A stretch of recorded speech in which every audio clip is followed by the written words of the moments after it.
Baik, Assalamualaikum warahmatullahi wabarakatuh. Waalaikumsalam warahmatullahi wabarakatuh. Sebelumnya, perkenalkan nama saya Musliha, NIM 095 dari kelas Pendidikan Biologi C 2022. Di sini izinkanlah saya menjadi moderator untuk pertemuan PKN pada malam hari ini. Baik, untuk pertama-tama, untuk pertemuan kali ini, kami menggunakan PPT dari kelompok lain dikarenakan kelompok kami sudah presentasi semuanya. Untuk sesi selanjutnya, yakni sesi presentasi yang akan disampaikan oleh Saudari Nini. Kepada Nini dipersilakan. Baik, terima kasih atas kesempatannya. Saya izin share screen terlebih dahulu.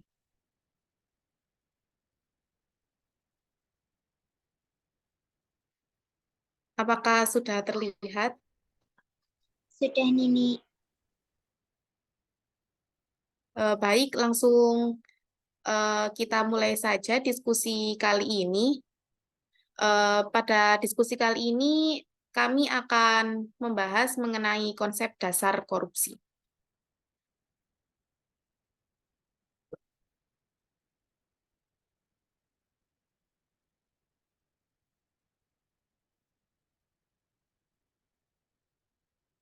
Pendahuluan.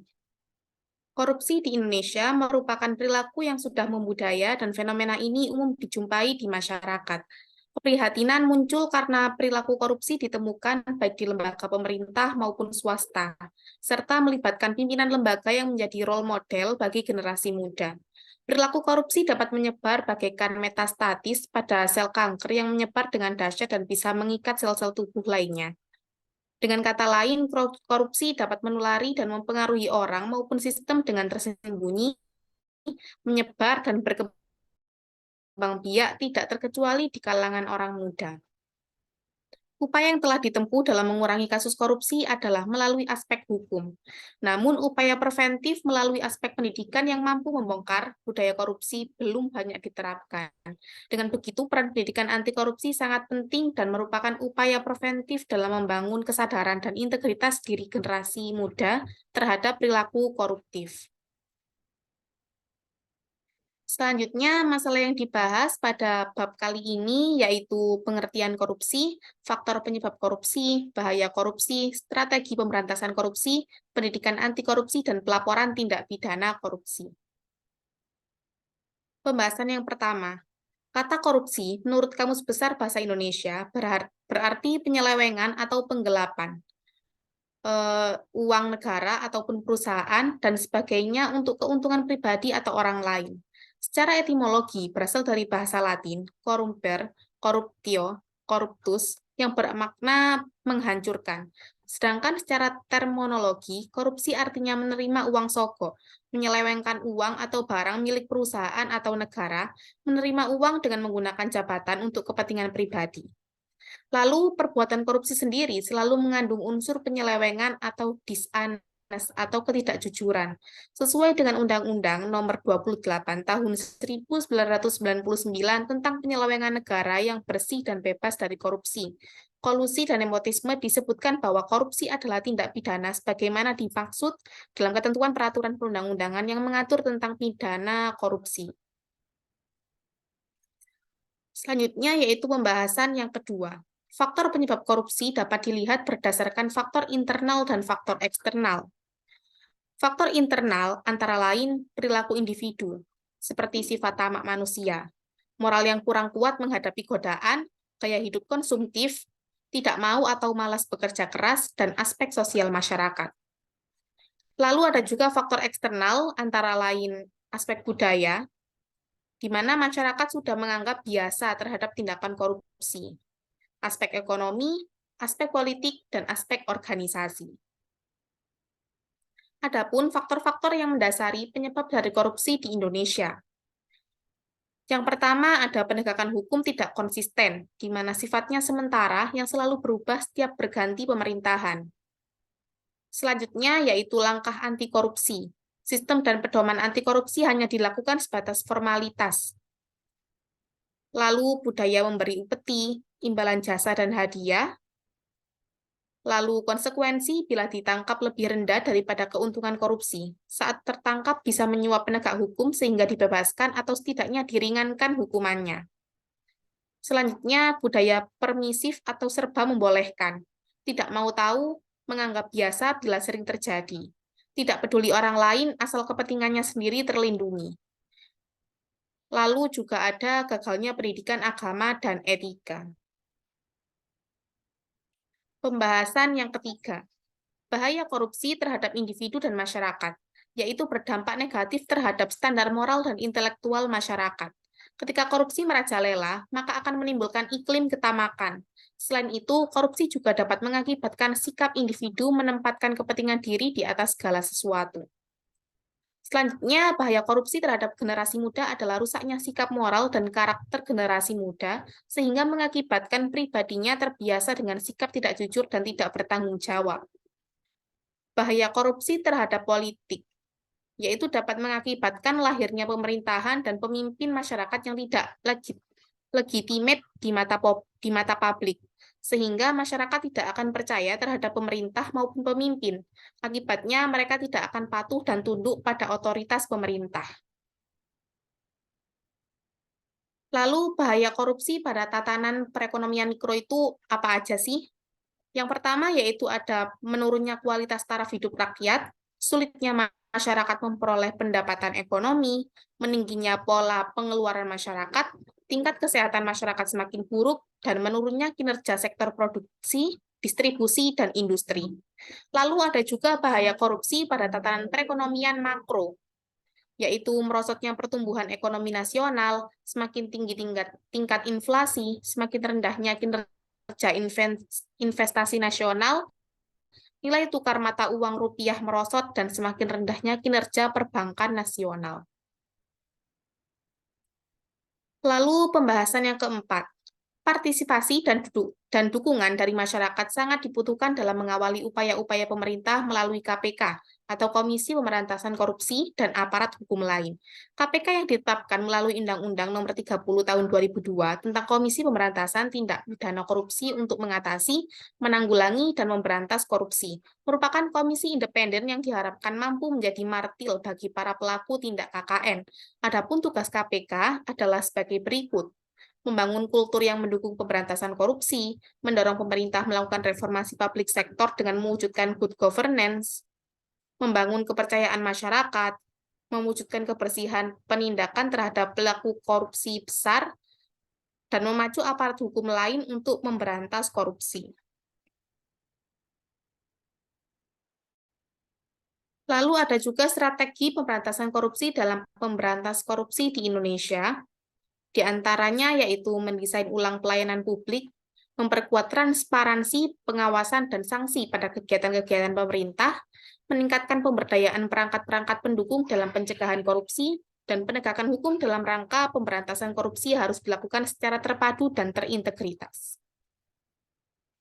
Lalu pembahasan yang kelima, peran serta mahasiswa dalam upaya pemberantasan korupsi akan maksimal jika mahasiswa dapat memahami pengetahuan tentang korupsi dan upaya pemberantasannya, serta mampu menerapkan nilai-nilai anti korupsi dalam dirinya.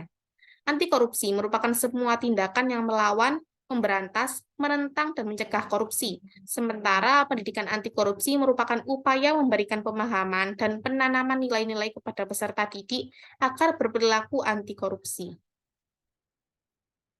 Pendekatan budaya dapat dilakukan untuk mendorong pendidikan anti korupsi, yaitu dengan membangun dan memperkuat sikap anti korupsi individu melalui pendidikan.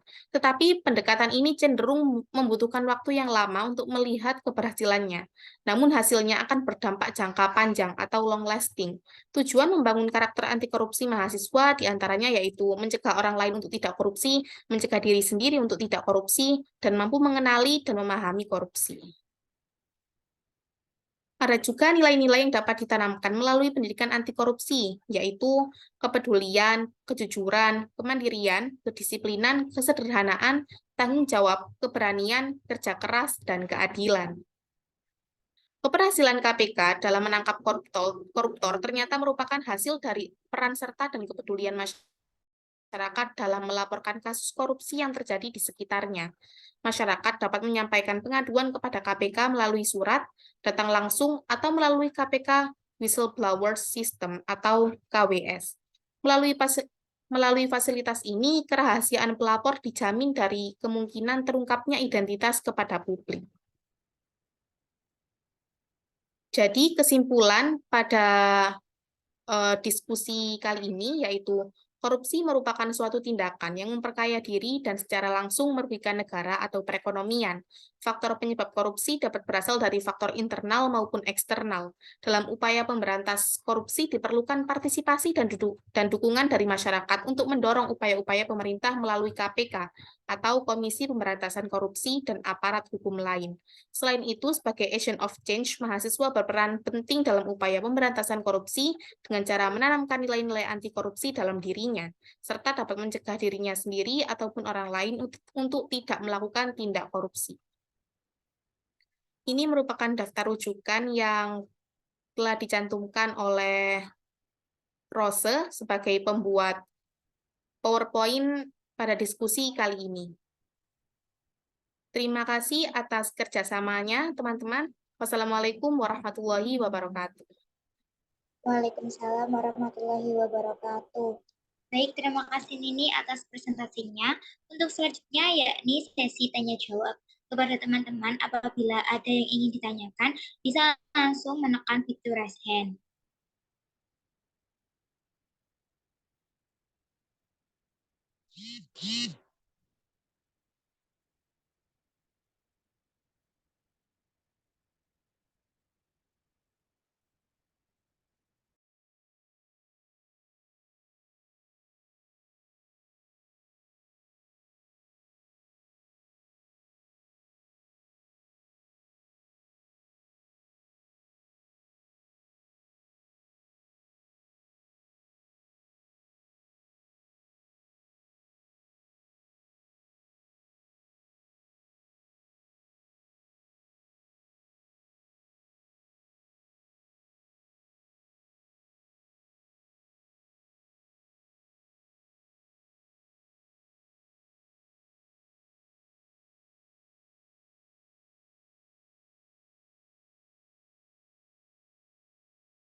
Baik, bagaimana teman-teman? Apakah ada yang ditanyakan atau mungkin ada saran tentang pertemuan pada kali ini?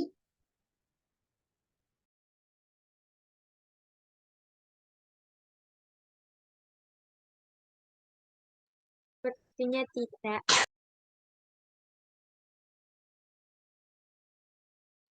Baik, kalau tidak ada, saya akan akhiri presentasi pertemuan pada hari ini. Tapi sebelum saya akhiri, saya akan membaca pertemuan kali ini. Yang pertama, yakni pada pertemuan kali ini menyampaikan tentang korupsi. Korupsi sendiri merupakan satu tindakan yang memperkaya diri dan secara langsung merugikan negara dan perekonomian. Adapun faktor penyebab korupsi dibagi menjadi dua, ada faktor internal dan faktor eksternal. Sebagai mahasiswa atau agent of change,